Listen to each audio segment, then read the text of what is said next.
primi sintomi sono stati il mal di testa, la mascella, masticazione, problema gastrico, dolore propriamente muscolare.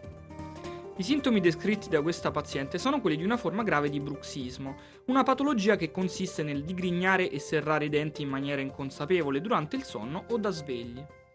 I sintomi del bruxismo che possiamo vedere sono appunto i denti abrasi per un lungo periodo di tempo di digrignamento.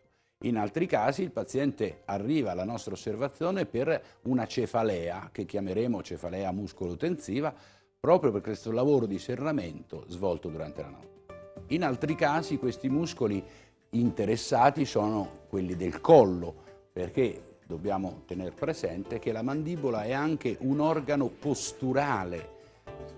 Le stime dicono che il bruxismo riguarda in forma più o meno lieve tra il 5 e il 20% delle persone, anche perché le cause possono essere diverse. Il primo elemento, quello dell'emotività, chiamiamolo stress. Tant'è vero che noi ce l'abbiamo di più nelle grandi città che non nei piccoli centri. La seconda causa è un problema dentale che impedisce di serrare correttamente i denti, la cosiddetta malocclusione. Immaginate ad esempio di avere una protesi o un'otturazione molto rilevante da un lato e quindi sareste costretti a masticare con la mandibola disequilibrata. Questo porterà a stancabilità dei muscoli e quindi perciò a questo dolore. In altri casi troviamo anche dei difetti posturali che possono essere causa a sua volta del bruxismo, del disturbo muscolare del collo e della faccia. Per vedere se c'è un problema dentale si fa una visita completata da esami come questo, con uno strumento chiamato T-Scan che verifica come i denti appoggiano gli uni sugli altri. L'elettromiografia analizza lo sforzo compiuto dai muscoli della masticazione per vedere se è eccessivo o se è asimmetrico.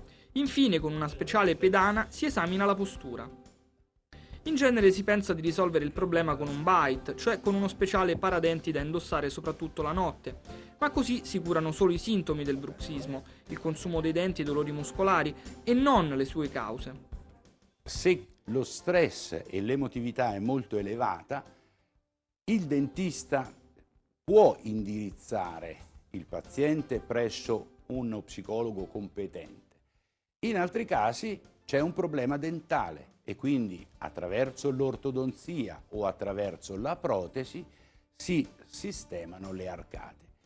Nei casi in cui c'è un problema posturale, che può essere legato alla colonna, può essere legato agli arti inferiori, ovviamente si lavorerà in combinazione con l'ortopedico o l'osteopata a seconda.